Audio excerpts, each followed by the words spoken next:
Assalamualaikum warahmatullahi wabarakatuh. Perkenalkan, nama saya Dia Janor Dwi Pranata, NIM 2023 15 12 70. Di sini saya akan membahas tentang bagaimana agama menjamin kebahagiaan. Bagaimana agama menjamin kebahagiaan? Bahagia sering dihubungkan dengan sukses-sukses duniawi. Orang yang meraih kekayaan, kedudukan tinggi, dan popularitas sering disebut sebagai orang yang berbahagia. Banyak orang yang tidak berbahagia secara semu.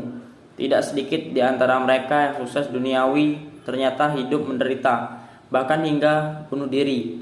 Rasa bahagia berhubungan dengan suasana hati, yakni hati yang sehat, kalbun salim. Sedangkan suasana hati hanya bisa diciptakan melalui iman dan mengikuti petunjuk Al-Quran. Konsep dan karakteristik agama sebagai jalan menuju Tuhan dan kebahagiaan. Ibnul Qayyim al-Jauziyah berpendapat bahwa kebahagiaan itu adalah perasaan senang dan tentram karena hati sehat dan berfungsi dengan baik. Hati yang sehat dan berfungsi dengan baik bisa berhubungan dengan Tuhan pemilik kebahagiaan. Untuk menggapai kebahagiaan itu mengharuskan adanya kondisi hati yang sehat, kalbun salim. Maka yang perlu kita lakukan adalah mengetahui karakteristik hati yang sehat dengan cara mengobati hati yang sakit agar hati dapat kembali sehat. Hati yang sakit adalah hati yang tidak berfungsi dengan semestinya. Fungsi hati adalah untuk makriyah kepada Allah, mencintai Allah, rindu kepada Allah, dan kembali kepada Allah. Faktor-faktor yang mempengaruhi manusia menjadi sakit. Yang pertama, banyak bergaul dengan orang-orang yang tidak baik. Tidak ada yang merusak manusia kecuali manusia. Sebaliknya, tidak ada yang dapat memperbaiki manusia kecuali manusia yang baik. Yang kedua, at-tamanni, berangan-angan. Berangan-angan identik dengan menghayal. Menghayal itu impian tanpa usaha dan ikhtiar. Angan-angan adalah modal para pecundang dan merugi. Angan-angan adalah mimpi orang yang tidur pada siang hari. Setelah bangun ia sadar bahwa ia hanyalah mimpi. 3. Menggantungkan diri kepada Allah. Menggantungkan diri kepada selain Allah adalah perkara yang paling merusak hati manusia, melebihi menggantungkan diri kepada selain Allah. Asyabu, terlalu kenyang.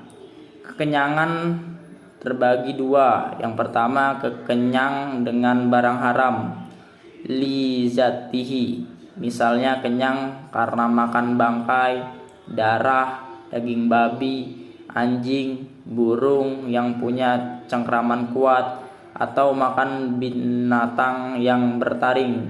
Kedua, kenyang dengan makanan yang haram. 5. Terlalu banyak tidur. Banyak tidur dapat mematikan hati, memberatkan badan, menyia-nyiakan waktu, dan dapat menimbulkan kelupaan dan kemalasan. Sungguh pun demikian, tidak selamanya tidur itu buruk. Malah ada tidur yang sangat bermanfaat, yaitu ketika kita sangat mengantuk. 6. Berlebihan dalam melihat hal yang tidak berguna. Berlebihan melihat hal-hal yang tidak berguna dapat mempengaruhi terhadap kesucian hati. Fitnah itu berawal dari pandangan mata. 7. Berlebihan dalam berbicara. Berlebihan dalam berbicara dapat membuka pintu-pintu kejelekan dan tempat masuknya setan. Mengendalikan berlebihan bicara dapat menutup pintu-pintu itu. Manusia harus beragama dan bagaimana agama dapat membahagiakan manusia. Jika manusia hidup tidak sesuai dengan fitrahnya, maka manusia tidak akan mendapatkan kesenangan, ketentraman, kenyamanan, dan keamanan.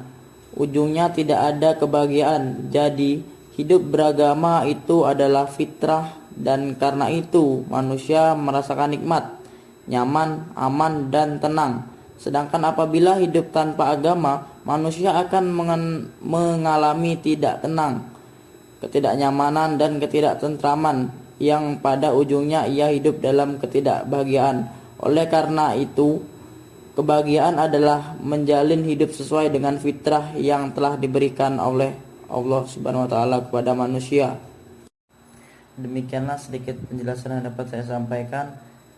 Mohon maaf apabila ada salah kata, kepada Allah saya mohon ampun. Saya akhiri, wabillahi taufiq wal hidayah. Wassalamualaikum warahmatullahi wabarakatuh.